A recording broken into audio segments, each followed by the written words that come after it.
Hey, I hear a lot of people like my Salty Rant videos. I don't know what the actual percentage is. I see that Nikon, and Nikon's certainly not the only offender. Canon and Sony are huge offenders. Nikon's engaging in a lot of bootlicking. Um, I see that what they've done is shuttle off numerous YouTubers to Florida. Am I envious? No. I have a house in Fort Myers, Florida. I've seen all of Florida. I don't need to see it anymore, so don't accuse me of being envious.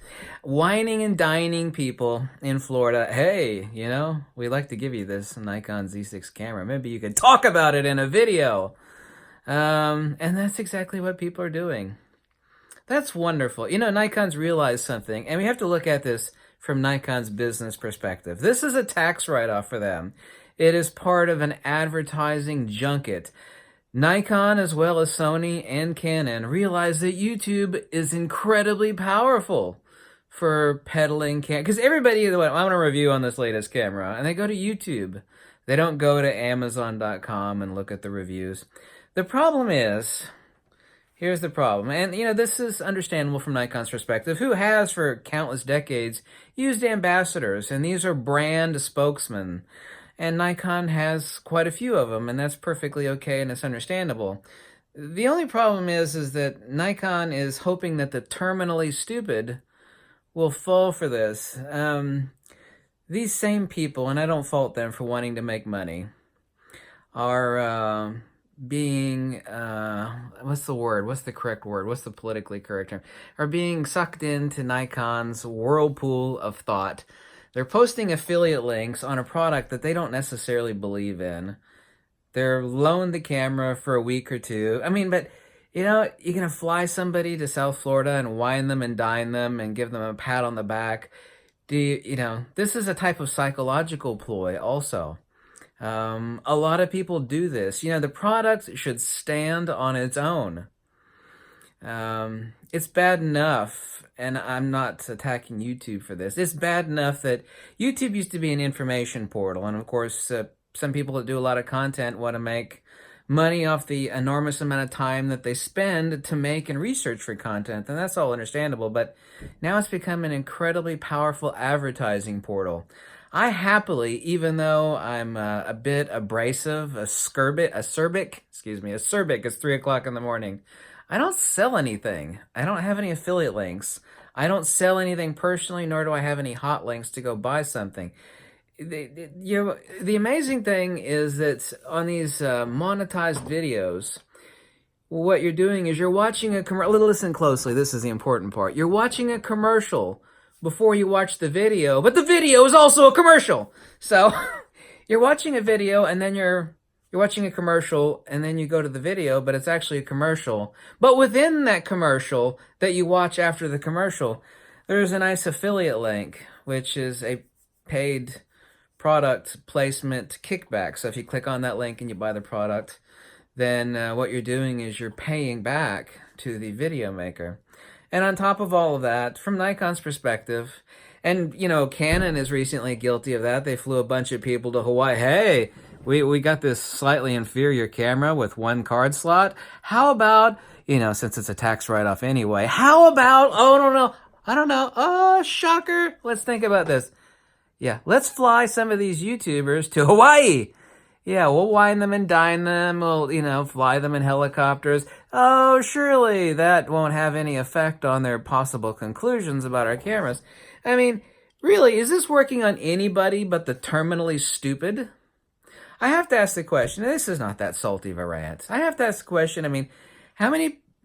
Well, I think it's a lot. I think that a lot of people do fall for that. They don't really actually realize that they're watching a commercial with a kickback affiliate link beneath the description.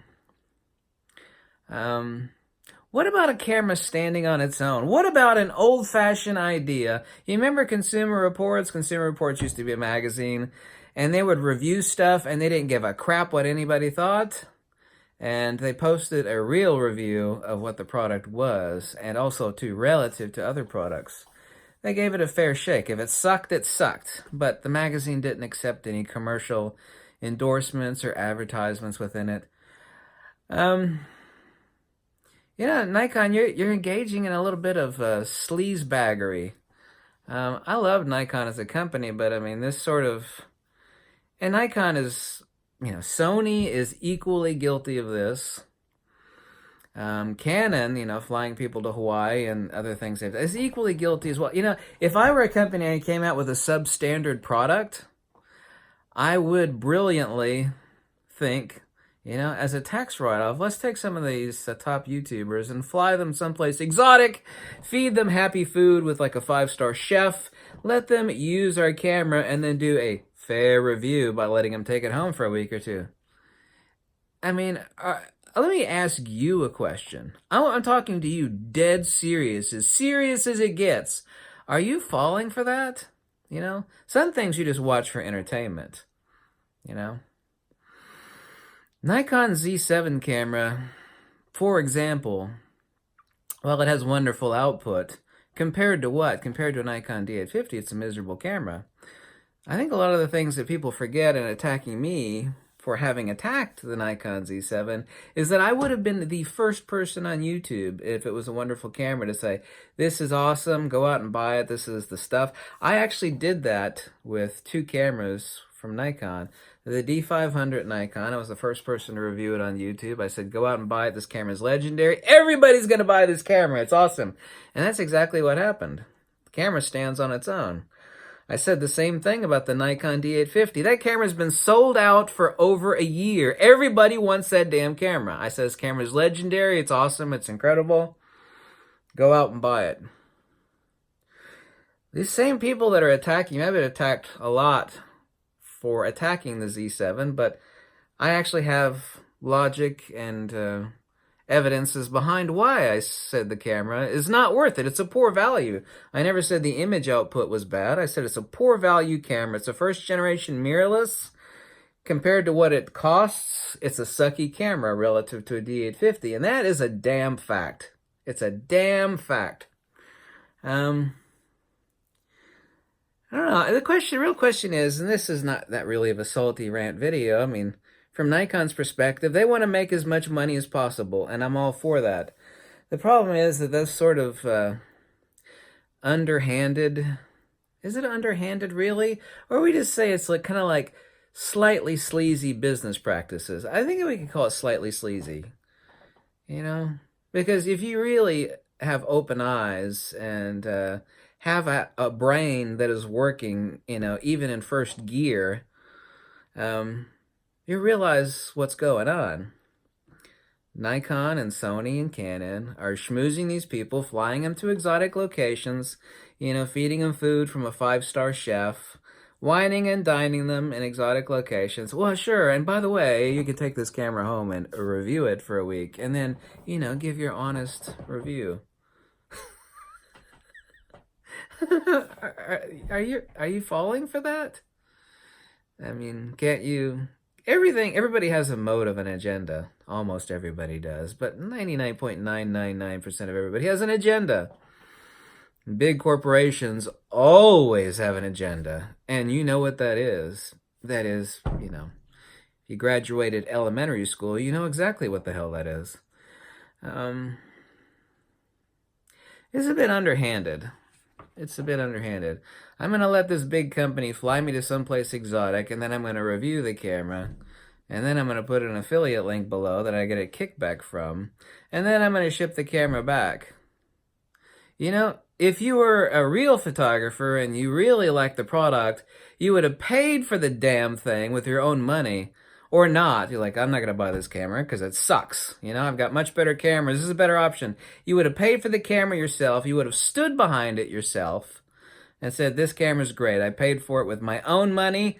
I don't have any affiliate links. This is my honest review. If you like this review, this video is monetized. It's got some commercials because I spent a lot of time reviewing the camera. So I get a little bit, a penny here, a penny there from the monetization of this video on YouTube, for example. That's perfectly fair. If you want to, drop a buck or two, that's fine if someone was making a video. But, this whole borrow a camera for a week and get flown off to be wined and dined, it's kind of like a smelly fish at the fish market.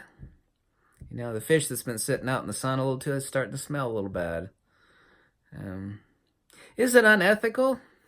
Or is it just business practices? Or are business practices inherently unethical, which they generally are?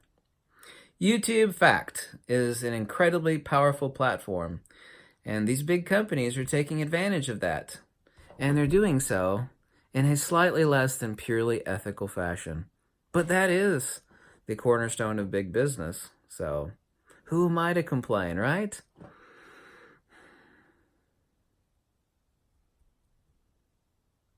Have a nice day.